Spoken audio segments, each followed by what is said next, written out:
Dan ketaatan itu bermula dengan tidak mengikut nafsu. Silakan. Cikgu Miza Musa. Silakan cikgu. Masya Allah. Assalamualaikum warahmatullahi wabarakatuh. Waalaikumsalam warahmatullahi wabarakatuh. Silakan cikgu. Alhamdulillah, jazakallah khairan katsira kepada Al-Fadil Tuan Guru Ustaz Muta yang dapat menjelaskan pada malam ini dengan begitu baik, dan sebenarnya banyak benda-benda yang dikongsikan dalam pengajian ini amat menyentuh hati dan perasaan.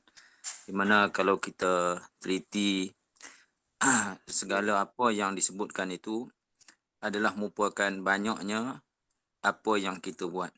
Sebab itulah bila kita membaca kitab hikam ni, dia seumpama satu peringatan pada diri kita untuk sentiasa beramal dengan benda-benda yang baik, yang sempurna, yang insya-Allah mudah-mudahan dengan panduan yang diberikan oleh Tuan Guru dan asatizah yang dikasihi sekalian dalam kursus kita ataupun pengajian kita pada setiap Khamis malam Jumaat ni memberikan kebaikan-kebaikan yang banyak untuk kita amalkan dari masa ke semasa, terutama bagi diri Ana sendirilah. Cikgu saja tak ada pengetahuan yang mendalam tentang agama, setakat orang kata mengaji dalam kitab hikam ini dapat memberikan banyak makna yang mendalam, dan kita doa banyaklah mudah-mudahan pengajian ini dapat diteruskan dan kita kembangkan lagi pada orang-orang lain yang di luar sana supaya dapat manfaat yang banyak insya-Allah. Baik, sedikitlah berkaitan dengan hawa nafsu ini, di mana kalau kita perhatikan nafsu kita ni tak pernah cukup dalam apa keadaan sekalipun. Allah Ta'ala bagi pada kita ni, kita akan rasa satu dengan satu, bila datang lagi satu, nak lagi satu. Seperti mana sabda Rasulullah SAW yang mana menyatakan bahawa andainya manusia ini diberikan satu gunung emas, maka dia akan minta satu lagi.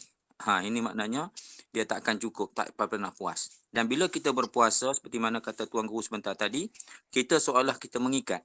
Bila mengikat ini mana kata kita dapat melaksanakan dengan baik, dengan sempurna. Boleh berkata kebanyakan yang mana kita buat, contohnya solat tarawih, kita boleh buat 20 rakaat. Kalau hari-hari biasa rasanya nak buat 2 rakaat pagi sebelum subuh pun payah. Ana sendirilah, orang lain tak tahulah. Tapi makna kata macam itulah keadaan kita. Begitulah juga kita nak baca Quran. Masya Allah, kita boleh habis satu juzuk satu hari. Tapi kalau hari-hari biasa, bila kita tak ikat benda itu, bermakna susahnya bila kita menurut hawa nafsu.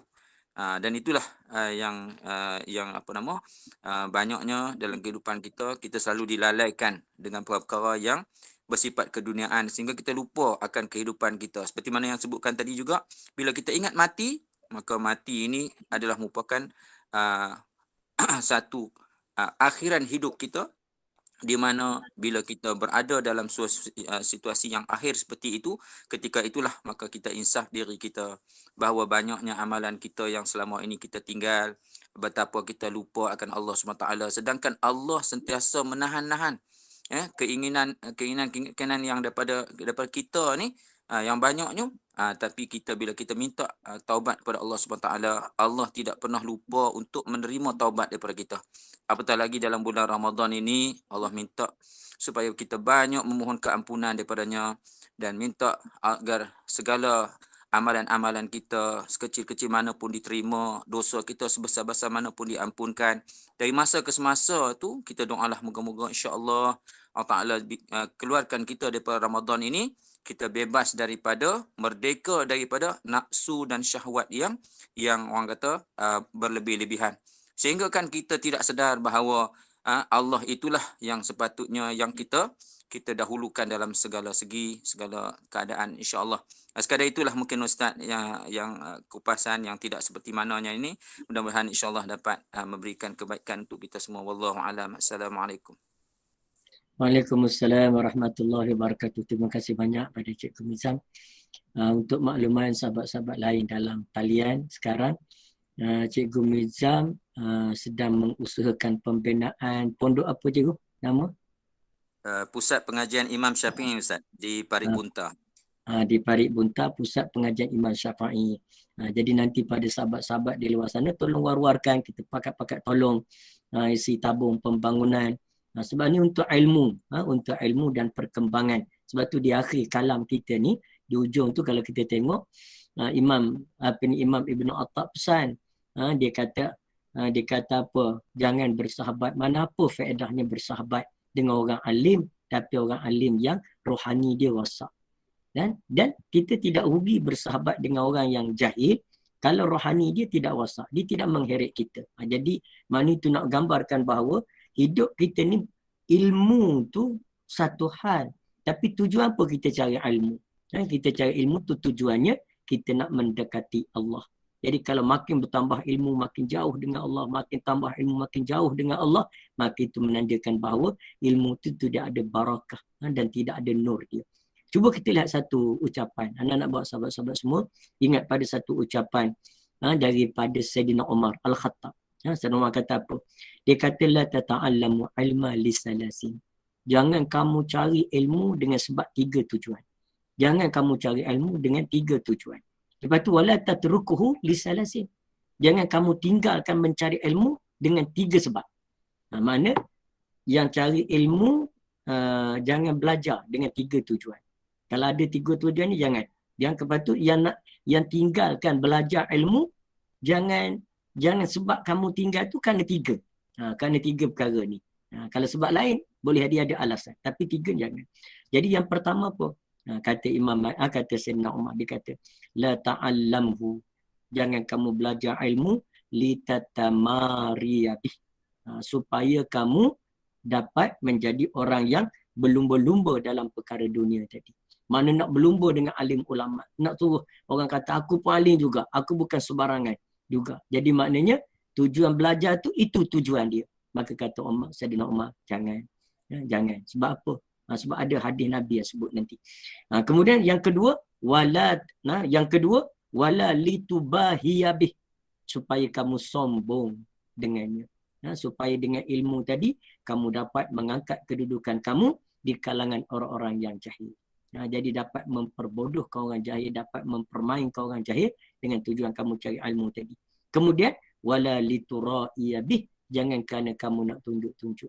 Nak tunjuk-tunjuk akan kealiman kamu, kebolehan kamu, nak memperdengarkan kealiman kamu, sebab tu tujuan cari ilmu, maka jangan. Kenapa? Nabi kata dalam satu hadis, dalam kitab, dalam buku anda juga, iaitu hadis-hadis tasawuf. Apa ni? Dalam buku hadis-hadis tasawuf dan juga ulama, ulama dan gerakan Islam. Nak sebut dalam tu hadis Nabi kata siapa cari ilmu dengan 3 tujuan tadi, maka dia tidak dapat mencium bau syurga. Sedangkan bau syurga itu telah dapat dicium 500 tahun jarak perjalanan. Jadi maknanya itu nak mengingatkan kita semualah. Jadi insya-Allah kita bantu ilmu, kita kembangkan ilmu. Kemudian yang kedua kata di Sayyidina Umar, jangan kamu tinggal mengaji. Maknanya jangan tak belajar disebabkan 3. Disebabkan 3 perkara. Jangan tak belajar dikarenakan wala tatrukuhu. Yang pertama, hayaan min talabi. Malu nak cari ilmu. Kenapa tak pergi cari ilmu? Malulah saya. Jangan. Nanti panjang soal dia di akhirat nanti. Yang kedua ialah wala zahadatan bihi. Kerana tidak ada keinginan kepadanya. Mana jangan kamu tak cari itu. Kenapa? Zahadatan bih. Kamu zuhud. Asalnya zuhud dunia maknanya tak cinta dunia. Sekarang zuhud dengan ilmu. Maknanya tak nak cari ilmu. Tak berasa nak, tak berasa mahu, tak berasa kasih pada ilmu. Jangan. Dan yang ketiga kata Sayyidina Umar, wala ridan bil jahli bih. Jangan kamu tak cari ilmu tu kerana kamu redha kamu duduk dalam kejahilan. Jadi itu di antara 3 perkara. Betullah kata Sayyidina kata Imam Asy-Syatibi, dia kata apa di antaranya, dia kata kalau kamu nak bersahabatlah dengan orang yang dapat mengajar kamu, dia dapat ajar kamu tentang agama, maka bermanfaat padamu. Dan kalaupun yang kedua, bersahabatlah dengan orang yang kamu boleh ajar dia ilmu agama kepadanya, nanti dapat manfaat juga kepada kamu. Jadi makna itulah kehidupan kita. Yang cikgu anda nak sebut tu bukan apa yang cikgu sebut tadi. Cikgu kata dia cikgu dia dalam, bukan. Makna selagi kita bersama dengan para alim ulama dan mencintai ilmu, di situ kita mendapat kemuliaan para ulama-ulama yang muktabar tadi, insya-Allah. Jadi tambah sahabat-sahabat yang